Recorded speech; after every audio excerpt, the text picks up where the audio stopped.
Okay, it looks like we are live and streaming. So, we are here today with Interim Director Robert Spahr. This is an episode of Nonfiction Narrative Discourses, aka Beyond the Bio. Director Spahr, the point of this project is to take information from the SIU website or your personal website and the bio that is written there and kind of go beyond that, get a little more in depth, let people get to know you a little bit better, what you do, where your interests lie, that sort of thing. The main questions that I personally want to go over is where are you from? Why or how did you get to SIU? And why do you teach what you teach? Okay, well, thanks for having me. I'm super excited to be here with you and talk about this stuff. I grew up in Southern Ohio, out in the middle of nowhere, outside of Cincinnati, Ohio. My big move to a city was moving there for college. I went to a really small art school, the Cincinnati Art Academy. Studied all kinds of fine art stuff. It was the beginning of my journey. It was a great little pretty exciting experimental little place in a pretty conservative city. So it was really refreshing for me as 18-year-old right out of high school. And I traveled a bit for a year after that and in Europe and went to grad school. So I landed in New York City, went to Parsons School of Design for my graduate degree, stayed there for about 20 years doing all kinds of fun stuff, which we can talk about. And then ultimately started teaching. I went to grad school pretty young, right after a year after college, but I didn't teach for another 15 years later. So I did all kinds of things working as an artist, and then started teaching adjunct work all over Philadelphia, Long Island, Connecticut, a little bit in New York, and then came directly here to SIU a few years later in a tenure track position and right in the Department of Cinema and Photography. Okay, so what was your mate when you were, let's see, so your undergrad, what was your undergrad degree in? It's a fine art degree. I have a Bachelor of Fine Arts. I concentrated in sculpture, but lots of drawing, printmaking, painting, and sculpture, general fine art kind of thing. But I did concentrate on object making. Same for grad school, same idea. Okay. I basically, in grad school, I produced objects in this kind of post-minimalist fashion, if you were to imagine kind of what I was doing. And really, the big turning point, there's sort of two theoretical turning points in my life where books and reading theory really fundamentally altered the course of my trajectory. And having graduated with an MFA in sculpture from Parsons School of Design, it was a recession in the early to mid 90s in New York. And so you have to kind of I had to make a lot of things happen for myself. So I started a gallery space. I was hanging around with a lot of theater people that I knew. And they had a theater, and every night crowds would come in, and it was an empty lobby, and we turned it into an alternative gallery on the Lower East Side of Manhattan. Neat. And that's really one of the things I started doing. And as I was sitting during gallery hours one day, because it was open one day a week as a gallery, I was reading a film theory book. And I happened to read Walter Benjamin's essay from 1936, The Work of Art in the Age of Technological Reproduction. Wow. And my whole head exploded. He wrote this book sort of fleeing the Nazis, but trying to make sense of photography and cinema and how that altered our view of all art history, the fact that it's reproducible. It's a more complicated essay than that, but that idea, the idea of mechanical or technological reproduction in our relationship to the original object and how that's changed really affected me fundamentally. And I, in theory, in my mind, hyperbolically stopped making objects. Huh.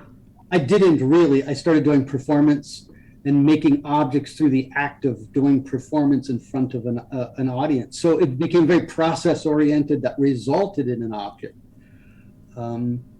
I then did a lot of theater work, which we could talk about, in film work with the actors. I started a theater company not long after hanging around with the actors. I started doing a lot of performance art. We did original Shakespeare, experimental Shakespeare outside on the Lower East Side. There was an empty parking lot. And I rented a theater, a little storefront space across from this empty parking lot. And we turned that space into a theater. and the city got permission to produce outdoor theater in the summer. So we did free Shakespeare in the parking lot as a take on Shakespeare in the Park. Interesting. So, what kinds of crowds were you drawing for that? Well, believe it or not, the New York Times came down and reviewed us, or we would have not survived the winter. But because of the review, we would get about 100 people a night. That's not bad. Yeah, for what we were doing, that was great. It's about all we could hold, actually. Anything more than that, you couldn't hear the play. That was about our max. But yeah, we would do 100 people a night all summer long on average. And we started as the theater company that did free Shakespeare, and we also did some original plays inside. And we ended by saying, oh, they do these amazing, we ended up doing a festival of 94 original plays every summer over the 94 days of summer. Wow. And so had a writers group, and we turned some of those into films and did a lot of great, it was just an array, really for me personally, it was this like magical moment of creative community that we created on the Lower East Side that only existed for maybe 5 years, but it was this really amazing thing. And everything I do today, I kind of look back at the kernel of the idea comes from that period of time. When that ended, I jumped on we needed a website back then. The web was really new, and we started streaming video, and I created the website. So basically, when my theater kind of ended that period of time, I jumped on sort of the .com bandwagon before the crash. Sure. That became my day job. I kept making my own work, but my technological skills increased during that time of working in the .com era. So I added those technical skills to all of my past, and the kind of work I've been doing just not long after 9/11, somewhere around 2003 is when it really kicked in. I write really simple little computer scripts and programs that scrape the web for content. And depending on the sites that I target, whether I started with news sites or social media sites, it basically pulls the content down based on the algorithms and recombines them into a form of collage, either video, still image, sometimes it's text-based. And this work is automated. And again, the second I mentioned, my first moment was Walter Benjamin. The second was around 2001. Lev Manovich, the media scholar, published this book called The Language of New Media. And I read chapter 1, and literally, much like Walter Benjamin, I put the book down. I couldn't finish the book. The first chapter made my head, again, just sort of explode to some extent. And he was really looking at cinema history and the language of cinema and saying, what does the world of digital media, how is it different? How is it related to the language of cinema? And he lays this out, and he really has sort of 5 really simple principles. I'll mention them very quickly. Sure. So the first thing is, when it's digital, if once a piece of media is digital and made up of zeros and ones, it's inherently modular. It's made up of parts. And when it's made up of parts, it can be variable. So you could have a Photoshop file of different layers, and it can move and change. When it's variable, it can become automated. So the New York Times homepage tomorrow is going to be completely different than it is today. Different images, different text, but we still consider it the New York Times homepage.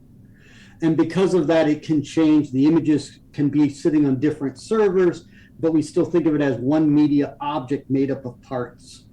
And the last principle is transcoding, that things can be transcoded simply from, let's say, a WAV file to an MP3 file. Okay.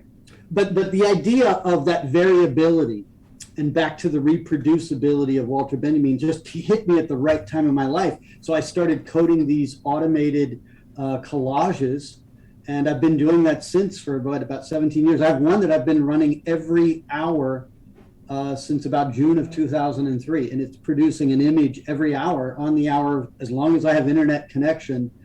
So the idea of thousands of images, what we all experience every day now of like computer data overload on our news feeds, is one of the things I'm really interested in. The idea that script runs almost like a theatrical script, where we have one production of Macbeth and another production of Macbeth, but it's still Shakespeare.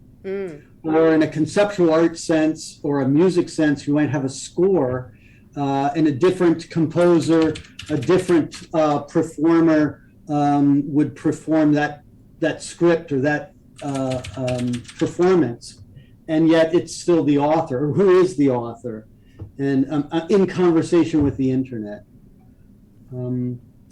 The other kind of thread of my artistic practice besides this coding is a much slower traditional kind of art making, where I'll select a digital image, let's say, that the script has created, and I usually work it digitally a little bit, blow it up really large in like a Xerox architectural drawing kind of mechanical reproduction, and then draw and paint on that with much more traditional materials. So it's really a painting or a multimedia something. But it's a much slower process. So there's this fast process in conversation with the internet, with overload, and then another process that's much more mindful and slow looking, slow thinking. And that's kind of how all of my work sort of fits kind of in one of those two categories. So when you're creating the images and you've got these what you call cruft images and cruft videos, how are you displaying those as an artist? Sure. Well, the first thing I'll mention is cruft is an interesting term I chose carefully, because if anyone's familiar, it's the slang term. It's a derogatory term for really bad code. It's like leftover code that's not really being used. It's almost like an appendix, a software appendix, okay, or a residue. It's what's no longer being used, but it's still there. It's bloat, but you ignore it. Okay. And to me, a digital image on CNN that's important today becomes cruft tomorrow. It disappears, but it sits somewhere and it's no longer useful, but it almost disappears. Right. And so this cruft process captures these images and saves them, but also produces thousands of images that I haven't seen. I've displayed them over the years in many different ways. A lot of times they're web-based, in the sense that mostly you view them over a browser on a screen electronically, whether it's a phone or a laptop. I've presented them in galleries and festivals, either as a slideshow projected. I've printed them out, inkjet prints in more of a traditional kind of photography sense, at a high res on archival paper. None of those ways seem really satisfying to me. I think really the way they exist is on the web for the day that they're there, or the hour that they're there, and then they get replaced.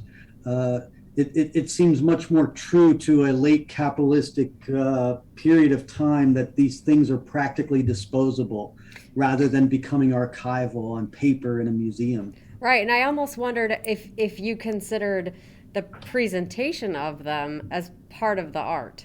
Oh, absolutely. Yeah, Sure. yeah, because I guess it seems like it's kind of more of an integrated art experience rather than just a singular piece.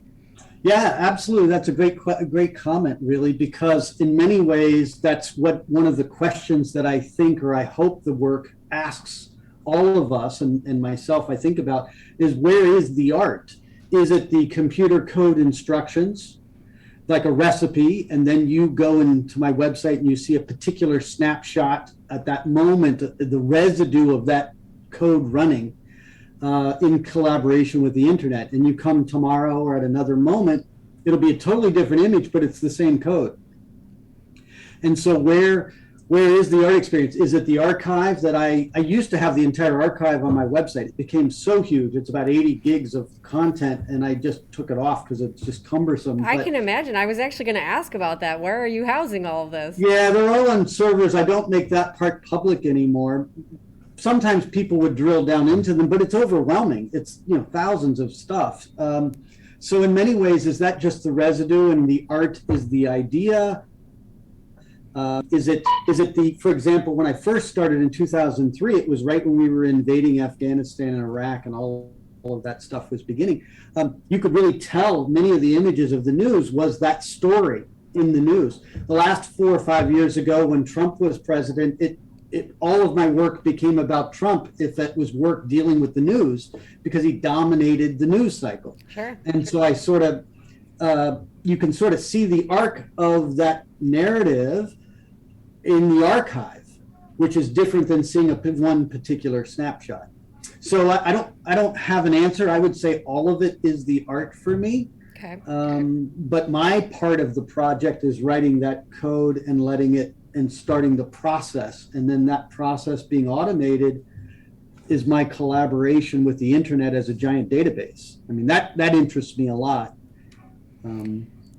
So I'd like to know a little bit about how you learned about coding, kind of the technology aspect of things. Like, what do you think was fundamental to you being able to learn that side of things? Because I would imagine, I mean, was any of your college career even focused at all on technology, or this was all on your own? Not so much. Yeah. No, this is all on my own. Yeah, when I like to tell students here at SIU, when I was even in grad school, the job that I did I did much work, web development, web designer, project manager, all that stuff. None of that was really invented when I was even in school. Right. And I think what served me well as a job and an applied way of doing those skills, and then in my own art practice, the important skills that I learned probably undergrad more than even grad school is just my creative process was developed. My critical thinking was developed during my studies. The ability to keep learning, the skills to always be learning, whether it was more traditional things or digital, and then ultimately those design skills and communication skills to tell stories, to communicate what others need to. When I worked in a more applied way of communicating what that client or what the company I worked for needed to communicate. Those skills served me well in that transition. But the technical skills happened in the late 90s. I started, and it happened from a much more political way. I was interested in Linux as an operating system. I started using Linux, an open source software, back in about 1998. And I would dual boot my Mac computer, and then about a year later, I basically have been using that as my primary operating system. Okay. And my interest in that is political, more because back then the technology was much rougher than it is today. Today it's pretty sophisticated. But politically, the idea that no corporation owned it, that this collaboration of software developers created it. And because of that, I worked on my web design and development, but I also was interested in software as this collaborative, really it's more free software, free as in freedom, that I'm really interested in. And over the years, I really just picked it up. And the way I have taught myself is when I need to do a solution, I try to find it. And again, in that free and open source software kind of way, a lot of it's already been written. You just kind of bolt together code that other people have written, or you can tweak it, and I can connect a lot of things. Okay. Just to give you an example, there's a program called Image Magic that's a free and open source software. It's really like Photoshop, but it's a command line program that you write the commands to this program, and it does in a simple way, but much of what Photoshop can do. Okay. So I really just connect bits of software together with scripts and a little bit of Python here and there, and it just kind of does what I need it to do. A real computer science person would joke and think that it's quite silly, and somebody who doesn't know technology might think it feels like magic, but it's really just simple technology as a tool to just, I try to do that in my classes, that it's just another tool. It's like understanding the physicality of charcoal if you're doing a drawing, and it's velvety and it's powdery and it can do a dark line and a light line, and it has a vocabulary. Well, the software does the same thing. It can become brittle and break. It can be flexible if written well, and it has its own physical. It isn't physical, but it has its own nature. And I try to think of it very much like that, where I am in conversation with that material.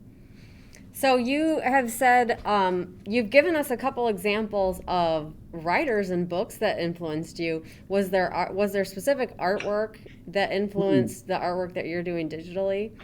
Absolutely, sure. It changes over time, but some of the big ones would be, let's say, the Dadists between World War I and World War II. I think I'm a Dadist at heart, maybe a little surrealism, but that sort of um, there's a little anger in there in the sense that a lot of my work, I think I wish I was the kind of artist that would go find a landscape or a still life. I'm sorry, a sunset, and want to just do a beautiful sunset. But I tend to make work that comes from my frustrations. When you look at the work, it's usually like the world isn't the way I want it to be, and that's the impulse to make the work. So I really do feel an affinity to the Dadists. Also, happenings and Fluxus artists in New York in the 60s, process-based art of the 70s, a lot of visual art. There's a whole thread of conceptual art, early computer art. Jack Burnham wrote about systems art in the late 60s, early 70s. Really famous show called The Software Show, where the first time computer scientists and artists were showing together. Experiments in art and technology is another big movement in the late 60s in New York, with Bell telephone engineers and artists like Robert Rauschenberg working together. That sort of art and technology combo. Yeah. Those are really, I find really inspiring. David Lynch as a filmmaker, I think is amazing. I love how he started his career as a painter. He works from images. When he talks about his work, he thinks of fragments of images. He turns it into a script, which then becomes a film of images. I think he's very inspiring for me, just in the quality of his work and the range of his work as a contemporary kind of media artist who started as a painter and known as a filmmaker.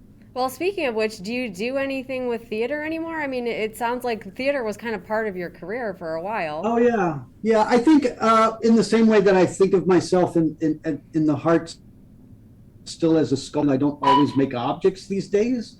Theater's a collaborative art that takes money and to produce and to do kind of large scale things. I do performances still. I didn't mention that. I do more performance art with the code.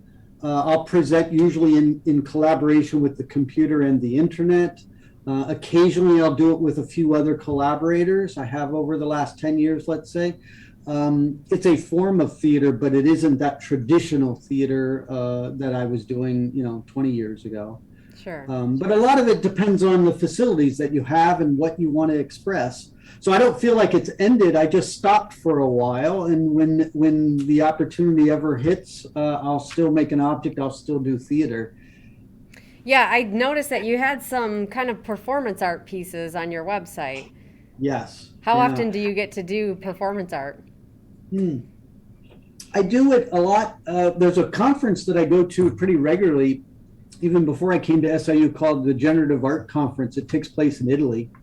And what's awesome about that conference, I absolutely love it. You can go to generativeart.com is the website, and it's a very Italian looking website, so you'll have to, it looks very retro.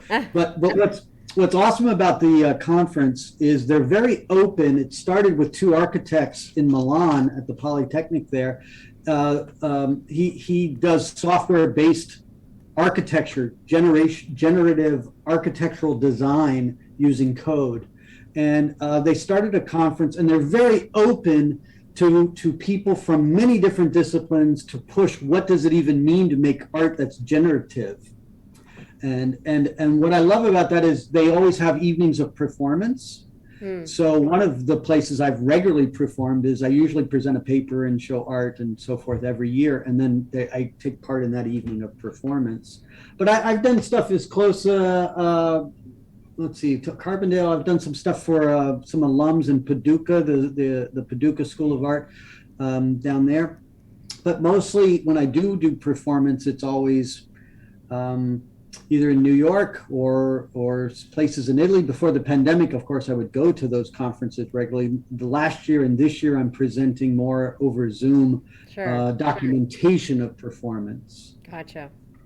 Mm-hmm. I'd kind of like to know, too, what your experience at Parsons was like. Parsons has a pretty good reputation. I'm sure there's there's some stories that you have as far as what your experience was at Parsons. Oh, for sure.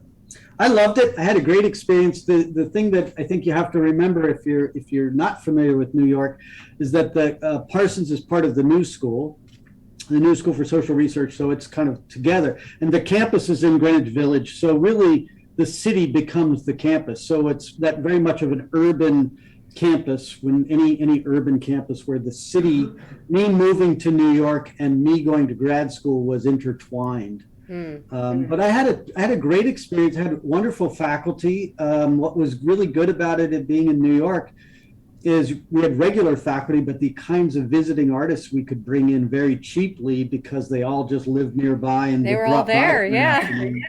So the various people that I was able to meet was really wonderful.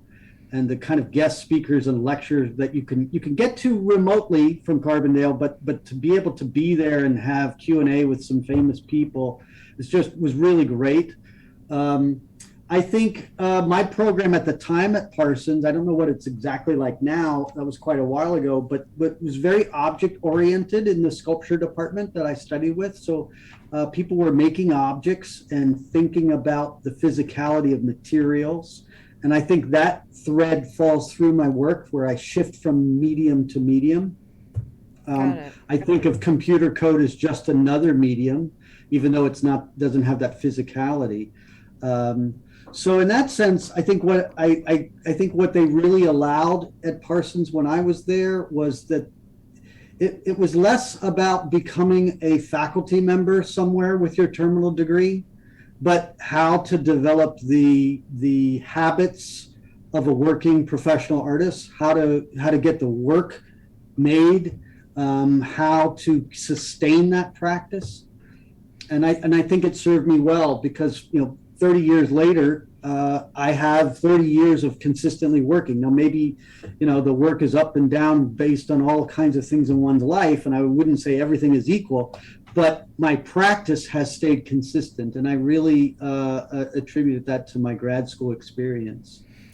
And that experience has to be vastly different from your experience here at SIU, just as far as the atmosphere, I would imagine. I don't necessarily mean the work that you're putting in, but just the atmosphere itself has got to be just completely different. It's different in location and in energy, and clearly recently with the pandemic, that's a whole different thing. But just SIU in general. On the other hand, I think I'm at the perfect place because maybe not so much at the MFA level, but at the undergrad level, I think I can really relate. I'm sort of first generation. The art school that I went to going to college, my art school would take these trips every year, which I'd love for SIU to try to do more and more. But we would take a trip from Cincinnati. So I went to Chicago for the first time in my life in college. Nice. I went to Washington, D.C. for the first time in college. And my first trip to New York City was in college. And it was like those trips and the potential that it allowed me to see the world. I think that's what I can bring. And many faculty in the School of Media Arts have similar experiences to me where they work in industry. They're artists and academics. So what I am describing to you is very common in the faculty of the School of Media Arts. I don't think I'm an anomaly at all in that sense. Sure. And I think what we bring is to students who are in Southern Illinois, like I was in Southern Ohio, and have not been exposed to these things. I think we bring that to the community within the school. Of course. And so in that sense, I think I'm in the perfect place. So your actual work practices, are you consistently working on your generative art on a daily basis for a certain amount of time? Do you try and keep a schedule? Do you have goals in mind where you're trying to achieve X amount of images within a day, week, or month? Yeah, I don't have I don't put those kind of pressures on myself, to be honest. That's good. I do try to work regularly, but I do not have a set schedule. I have found, at least in the last 5 to 10 years of my practice, what I tend to do is I have moments where I read a lot, or maybe in the summer I might be traveling more, and then my art production, I still consider that my practice, I'm not making things.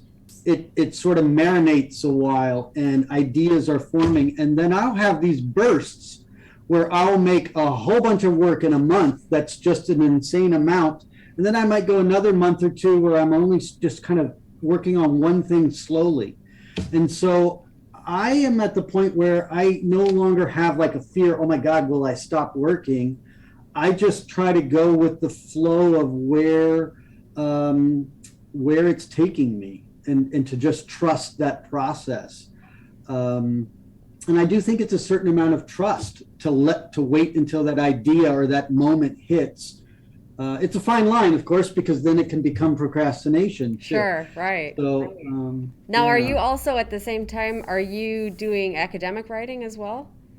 Yeah, I do a little bit. I don't know that an academic, I think the way I tend to think of my writing is I give context to the work.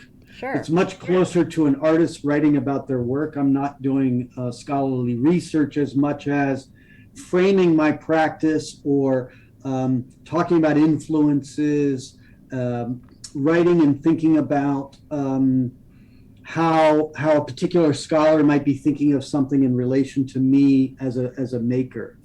I'll write essays about creative process. I'm interested in that very much, and how we develop that and how it's different for everyone. Not to create a method to teach as much as how does that work and how do we facilitate that. Yeah, I find your writing quite impressive, to be honest. Oh, thank you. Yeah, I actually got a lot out of it, and the image that you're seeing behind you, or in my background here, what I took just a short little clip of your writing: post-traumatic stress, post-traumatic growth, realignment. I really like that, just because the whole COVID thing kind of flipped everybody's world upside down, and there's a lot of people just kind of having a hard time, I think, readjusting. Everybody's talking about the new normal, that whole deal, and people are feeling very stressed about it. But it's very rare for anyone to say that this change may be an opportunity. It may be something interesting. It may, some good things may come of it. So I took that little bit of your writing, and I don't know if you're familiar with, there's an AI online called Night Cafe, where you can put in a string of words and it will come up with an image. It just auto generates an image. So this is the image that came up from that little piece of your writing. Wow. So That's pretty cool. Yeah, and I thought that was kind of interesting, and it kind of goes along with what you're doing as far as auto-generated artwork. I'm definitely confident that good things will come from these bad moments. I think that's why when I think of the Dadaist, or I think of the art of the 60s that I mentioned, those come from really similar times to now, the 20s, the 60s, and now. I find connections to those decades, either politically, the turmoil, not that it's exactly the same, but from those turmoils of between World War I and World War II. I have a much greater respect for the Dadaist after these last 2 years of the pandemic than I did before. I thought I understood what they went. I can't imagine what it was like after World War I. Right. And how the world must have felt like it came to an end. Right. But I have a better grasp and a better empathy for what I now understand those young people were going through. Sure. And so I do think I think it is, and I'm really hopeful that we don't go back to normal. I hope really good things do come from these moments. And I think the fact that so many people are giving up on their bullshit jobs is a sign that something has changed. Yeah. Oh, for sure. Mm-hmm. Oh, I mean, things have undeniably changed. Yeah. I don't know that there's good. It's hard to say, but it doesn't seem like there's really going to be any going back to how things used to be. I mean, it's almost fundamental at this point. Right. And my thought is, will it be what form of, hopefully some form of post-capitalism, something that breaks this sort of digital feudalism that we've almost shifted to feudalism in some ways, where everything we do gives Facebook and Google and Amazon more capital just by our use of the internet. You know, how do we resist that? And that goes back to free software and Linux and my interest in that politically. It's all interconnected, really. So I hope I'm of the age and the generation of the late 90s where the internet, the web in particular, was going to be this utopia Yeah. of equity, and anyone can make a website and be equal to the corporations. And then, 25 years later, you see we're in this toxic mess. What I don't want to sound too much like a downer. One of the things that really concerns me right now is I think about, I was just talking about it earlier today. The internet doesn't have an off switch, Right. So we've created this thing that we're addicted to, the web and social media and the dopamine hits. And in many ways, it has the potential to make the world better, and it does for many of us. I love some of the things that it can do, but toxically, it's destroying democracy and all other kinds of relationships, and we can't turn it off. Right. With climate change, as much as we all want to fix it, I don't know that capitalism will allow us to stop the system. There is no switch. Right. And to me, those are the big issues of like, well, how do we make it a little better after the pandemic, but how do we fix all of these issues? And technology is so intertwined with it. The internet can bring us together at a distance and over time and compress time and all the wonderful things that it can do to communicate. And even during the pandemic, what it allows you and I to do right now over Zoom is pretty amazing. Right. But at the same time, we carry these devices in our pockets that track us and can listen to us and know exactly what we're doing. We willingly, this is the example I give a lot in class. I was in New York on 9/11, downtown, people covered in dust, and it was really a fairly traumatic moment for me in my life. It's a big moment.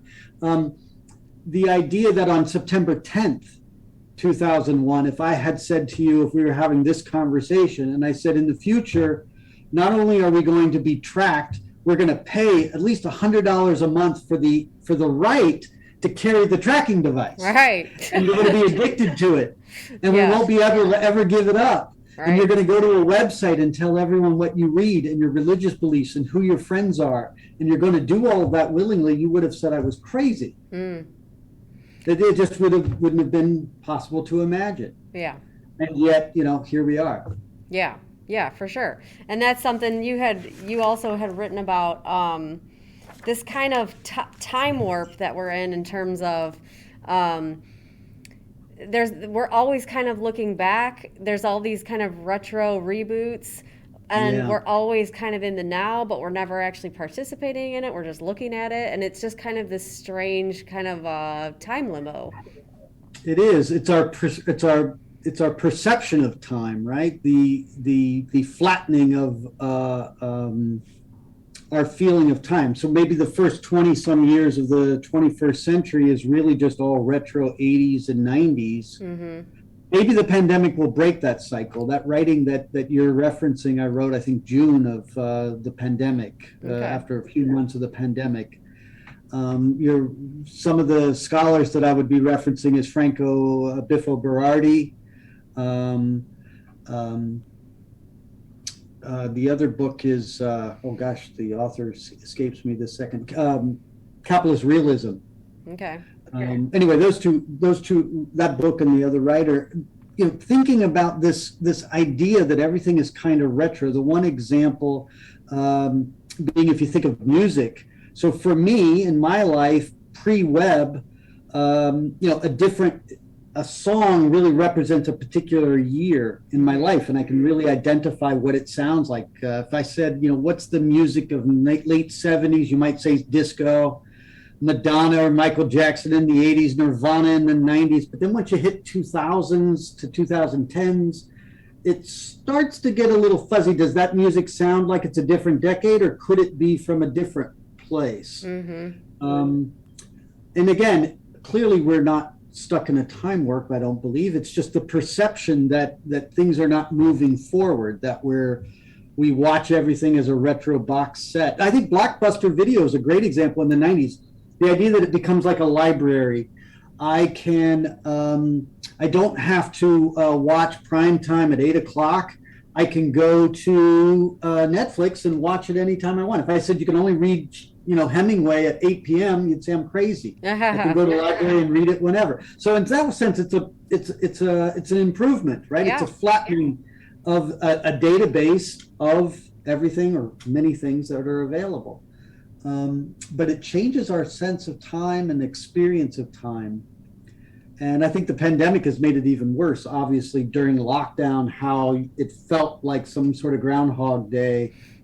Yeah, Right, and you start kind of saying, "What day is it? What month is right. it? When are we doing this?" It's almost like the last 2 years were 18 months were like just taken from us, right? It's like we Yeah, jumped over that period of time. sure.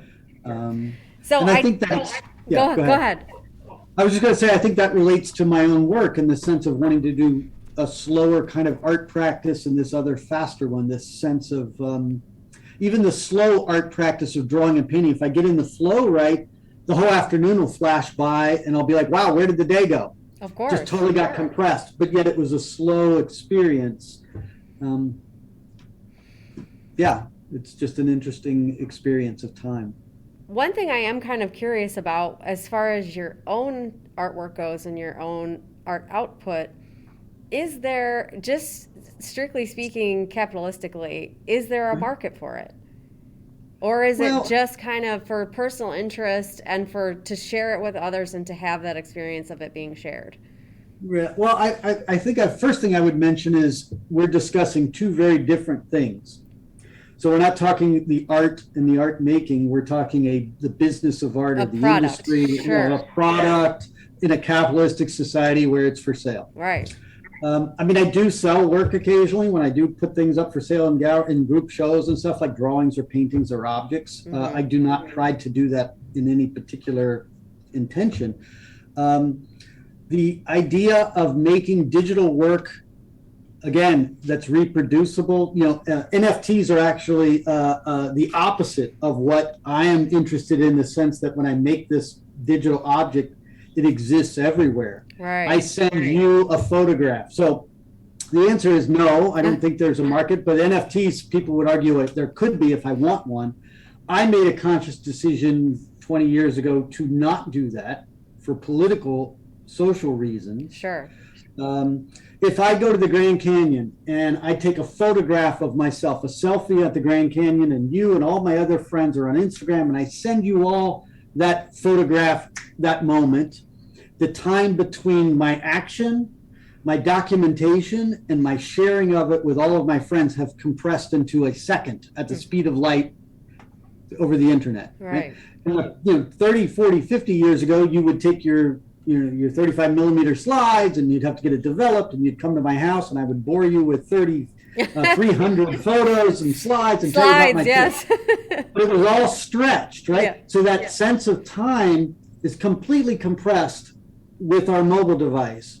And the photo that I have on my phone that I just photographed is equal to the ones you all have. It is not any better or any different or any worse. It's equal. It exists everywhere on all of these hard drives.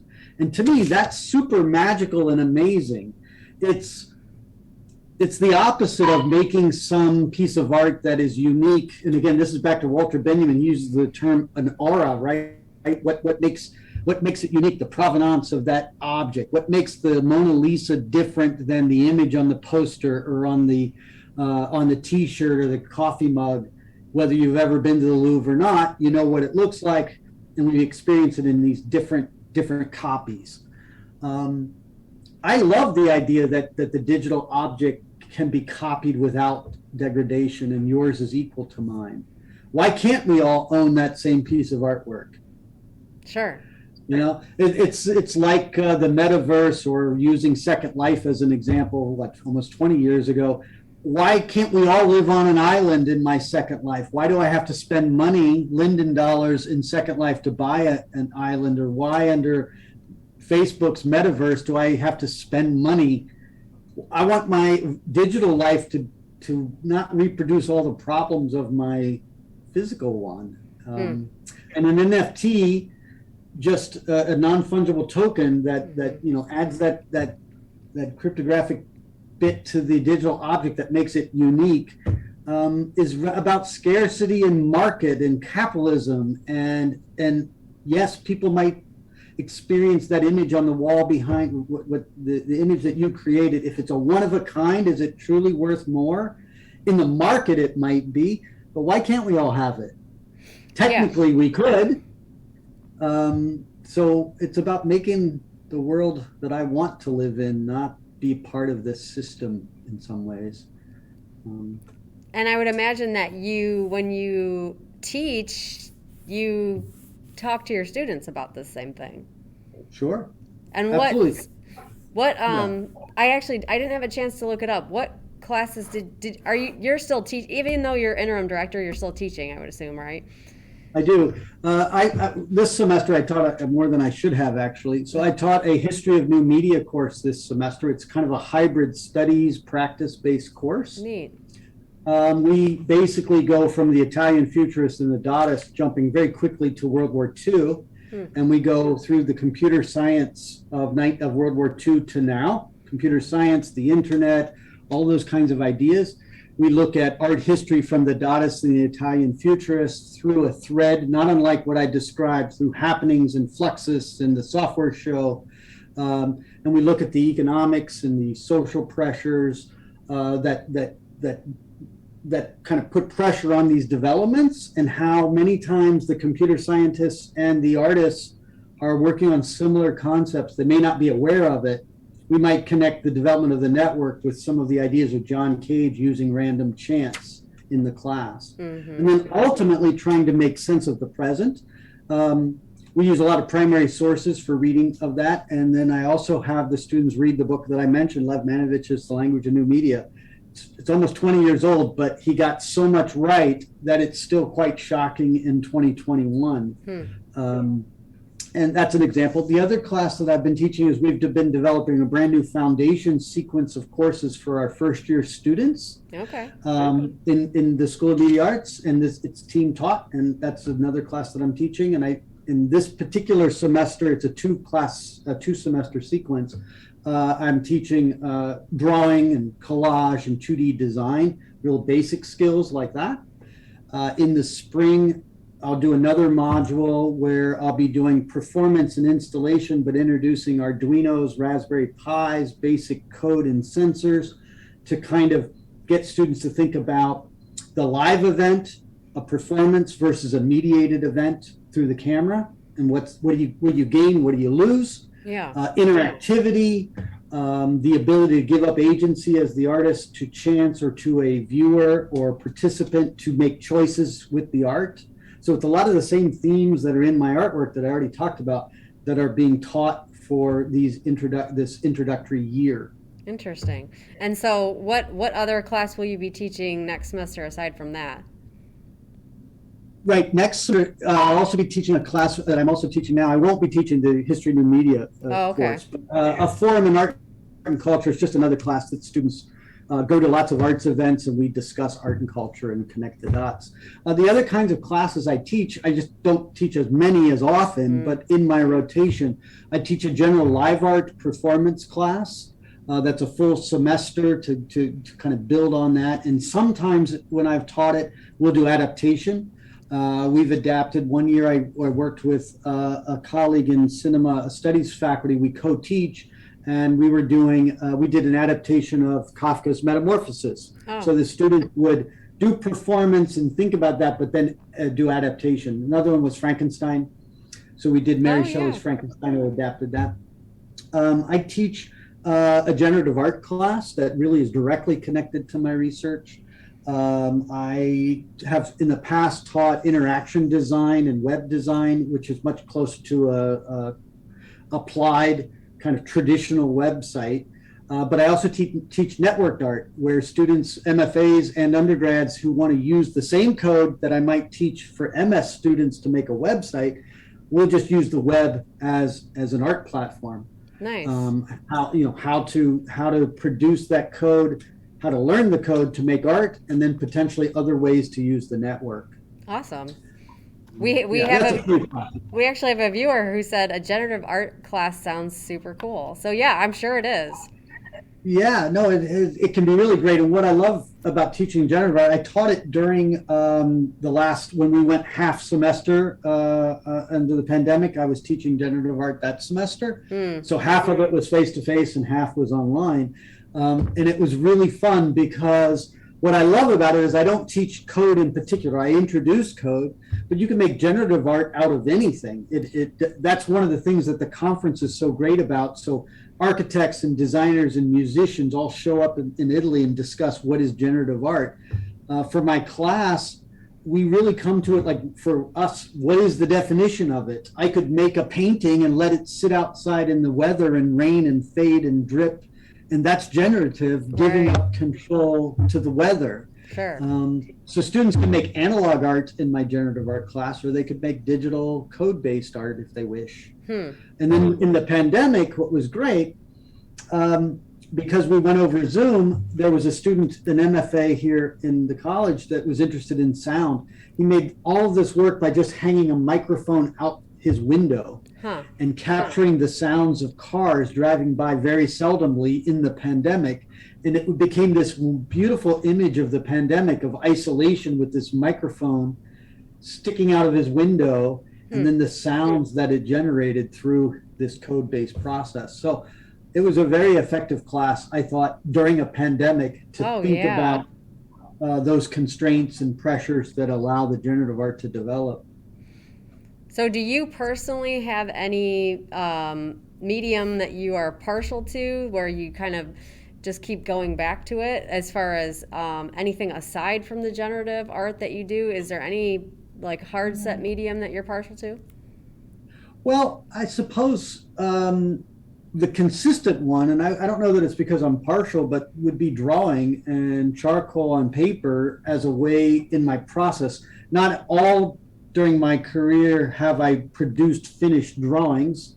That ebbs and flows, but I always draw, whether it's to generate ideas and to develop concepts. So that would be a consistent thing for 30 years. But I tend to change mediums when I get bored. To be honest, I feel like I get into bad habits or I become bored. I feel like I need to shake it up. Um, so, for example, I recently started doing woodcuts again the last couple of years, and I hadn't done that since I was in grad school, so the last time.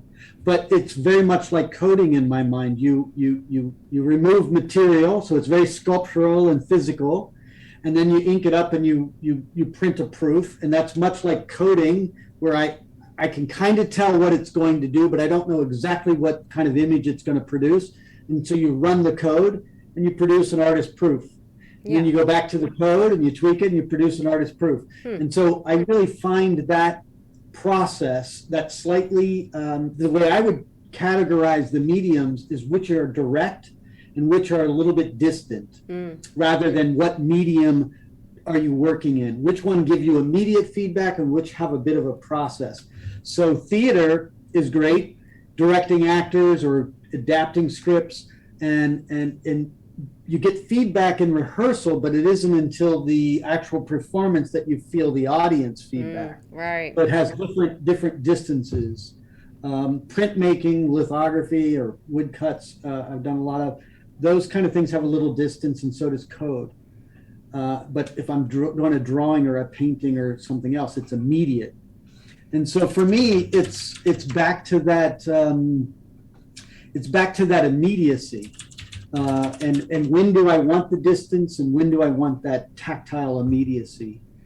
Kind of. And- So and it has when to do do I with feel- what kind of feedback Yeah. you're getting, at least. Yeah, I within- think so. I think that when looking back sort of retrospectively, I wasn't conscious of this, but when you ask that question, I think that is the consistent divergence rather than a particular medium. The mediums can be categorized between its process, and I think I'm always shifting between those categories while also maybe shifting materials, but that's not nearly as important. Okay. I like live performance in the sense of doing a live performance for an audience and getting that instant feedback. That's Right. really wonderful. If you meet anyone, as far as students go, who are interested in generative art but don't necessarily know what they want to do with it or where they want to go with it, do you have any kind of suggestions for folks if that's something they want to look into? Well, yeah, I think, there are various people who have tried to write textbooks and things on it. I don't believe one really exists that I'm aware of. Mm. I think the question that I would just encourage any student to consider, I think one of the things that most people would agree upon is that generative art is a process that you somehow put into place and you give up some control. Hmm. So to me, it's simply about control. We all pretend that we control everything when I actually believe we control very little. We all have various amounts of an appetite to giving up control. So for me, generative art raises questions of artistic intent, who's the audience, how much control or collaboration do you want to have? Do you see it as a collaboration? Do you see it, if you're directing, theater or film is a great example. It's collaborative art. You might say, well, that's a Hitchcock film, that's a David Lynch film, but clearly it takes a whole crew of people to produce that. Right. We frame it as if they're the artist. But it could also be much more collaborative. It could be John Cassavetes developing a script with the actors in more of a relationship of collaboration. So to me, generative art raises those artistic questions. So I think it's more about those questions than it being a style, because it can look very different. So the real answer to your question is, anyone interested in generative art, the question is, where do you see your role as the maker in the process, in collaboration with a material or a collaborator, in a process that you give up some amount of autonomy, some amount of control, so it becomes an autonomous process. Got it. That's oh no, that's perfect. That's perfect.